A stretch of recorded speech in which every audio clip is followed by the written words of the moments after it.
Good morning, everyone. I hope you all are fine. Children, we are back in the new video for the new chapter. Chapter number 16, bar graph. चलिए थोड़ा पढ़ते हैं इस chapter के बारे में और समझते हैं क्या होता है हमारा बार ग्राफ. स्टार्ट करते हैं वार्म अप एक्टिविटी से. Roma went to her grandfather's farm and saw the following animals. Roma अपने ग्रैंडफादर के फार्म पर गई थी और उसने कुछ एनिमल्स को देखा. चलिए, Roma wants to show the data in a tabular form. Roma इन सारी इंफॉर्मेशन को एक टेबल के फॉर्म में शो करना चाहती थी. Here help her to complete the table. चलिए अब हम हेल्प करेंगे रोमा की इस टेबल को कंप्लीट करने में. एनिमल्स है हमारे पास horse, cow, dog, sheep and goat और हमें बताने हैं नंबर. सबसे पहले हॉर्स. चलिए काउंट करते हैं. 1 2 3 4 5 6 7 8. हमारे पास 8 हॉर्सेस हैं. अब हम काउंट करते हैं काउ. 1 2 3 4 5 6 7 8 9 10 11 12 हमारे पास काउ है. और बिल्कुल इसी तरह से हम एनिमल्स को काउंट करते जाएंगे और हमारे टेबल को कंप्लीट करते जाएंगे. चलिए देखते हैं bar graph.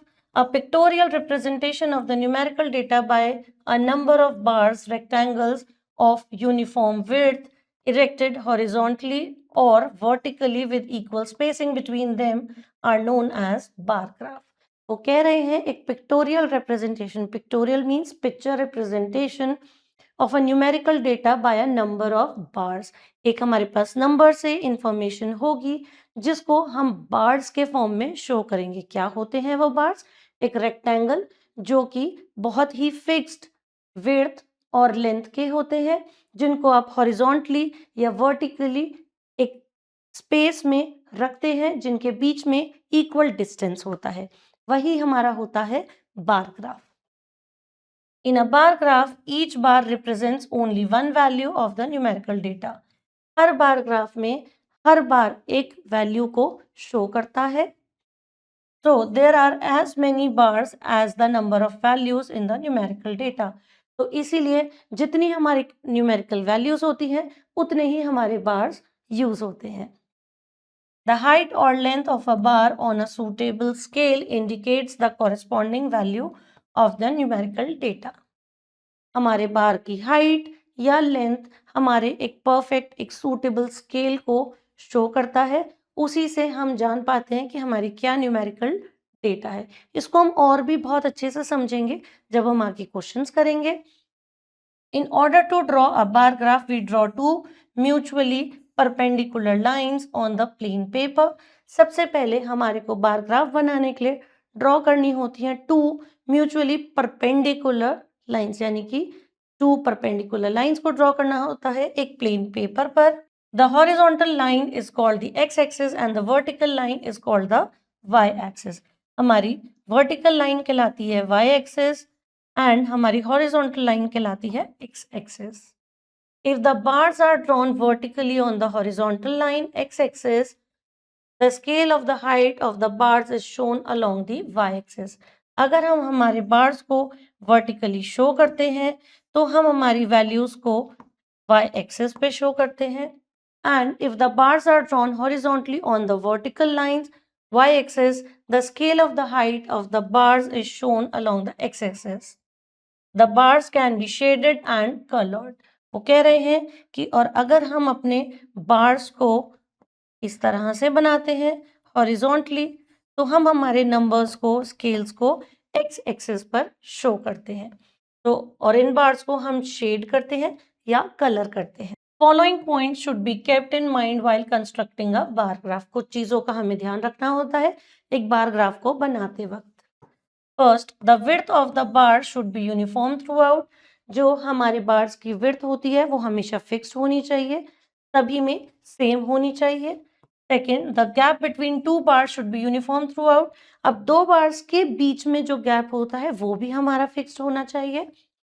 Third, bars may be either horizontal or vertical. The vertical bar should be preferred because they give a better look. और हमारे बार्स चाहे तो वो हॉरिजॉन्टल हो चाहे हमारे वर्टिकल फॉर्म में हो, बट कोशिश करिए कि हमारे जो बार्स हैं वो वर्टिकल हो क्योंकि वो ज़्यादा बेटर लुक हमारे को दे पाते हैं. चलिए हम एक बार देख लेते हैं vertical bar graph. Let us draw a vertical bar graph from the following data. चलिए हमने एक बार ग्राफ बनाया है वर्टिकल डेटा, तो वर्टिकल बार ग्राफ बनाया है हमारे गिवन डेटा को शो करते हुए। Number of students, like colours, number of students है 5 7 8 5 3 2 and the favorite colors, the like colors are yellow green red blue pink and purple। यहाँ हमने हमारे नंबर्स को शो किया है, number of students, and here we are showing the colours. और हमारा first जैसे कि 5 स्टूडेंट्स हैं जो येलो कलर को पसंद करते हैं, तो मैंने बार ग्राफ 5 तक बनाया है, सेकेंड 7, देन 8 5 3 एंड 2। और यहाँ पर भी हमें हमारा स्केल मेंशन करना होता है, 1 square is equal to 1 child. ये हम हमारे नंबर्स के अकॉर्डिंग करते हैं। यहाँ हमने 1 चाइल्ड शो करा है।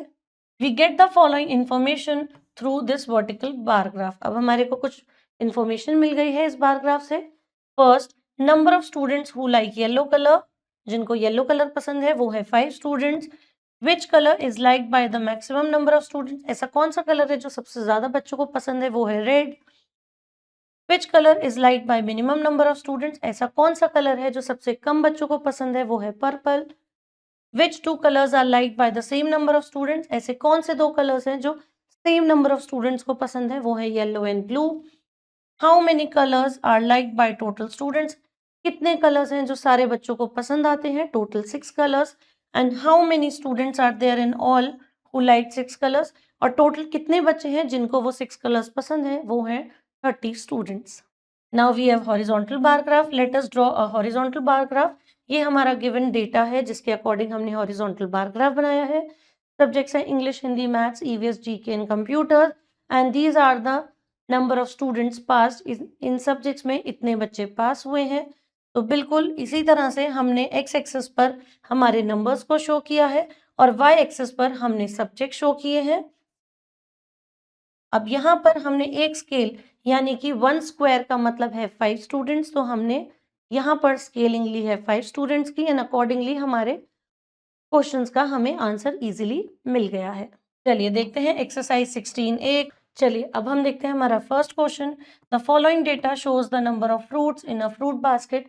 अब हमारे पास क्वेश्चन में कहा गया है कि एक फ्रूट बास्केट में कुछ फ्रूट्स हैं जैसे कि banana, apples, orange, apricot and pears, और हमारे को दिए गए हैं कितने फ्रूट्स हैं वाले। इनका हमें बार ग्राफ बनाना है और लिखा है represent the above information through bar graph. तो जैसा कि हमने ऊपर सीखा है हम बिल्कुल उसी तरह से अपने इन क्वेश्चंस को करते चले जाएंगे।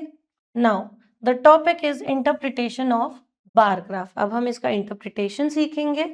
Interpreting a bar graph help us to draw interferences and hence reach conclusions. वो कह रहे हैं कि इस बार ग्राफ के थ्रू हमें मदद मिलती है कि हम अपनी इंफॉर्मेशन को समझ पाते हैं और उसको कंक्लूड कर पाते हैं। Let us understand how to interpret a bar graph with the help of the following examples। चलिए इसको इंटरप्रेट करना सीखते हैं। Example, given bar graph shows the number of different brands of cars observed in the parking on a certain day। वो कह रहे हैं इस बार ग्राफ में हमने ये देखा है कि एक पर्टिकुलर डे पर हमारे कौन कौन से ब्रांड की कार्स पार्किंग में खड़ी हैं। चलिए देखते हैं क्वेश्चंस और उनके आंसर्स। सबसे पहले ये हमारा डेटा दिया है, इसके बेसिस पे हम क्वेश्चंस देख सकते हैं। सबसे पहले हम अपना बार ग्राफ समझते हैं। हमारे ब्रांड्स हैं Hyundai, Maruti Suzuki, Toyota, Mahindra and Tata. Number of cars जो कि हमारी पार्किंग में खड़ी है, Hyundai है 10, Maruti 6, Toyota 12, Mahindra 8 and Tata again 12। तो चलिए अब हम आगे क्वेश्चंस देखते हैं। First part, which brand of car is found maximum in the parking. कौन सा ऐसा ब्रांड है जो सबसे ज्यादा पार्किंग में हमें मिला है। सेकेंड क्वेश्चन है, which brand of the car is found minimum in the parking. कौन सा ब्रांड सबसे कम मिला है। Third, how many cars of Tata brands are found in the parking. Tata brand की कितनी कार्स हैं पार्किंग में।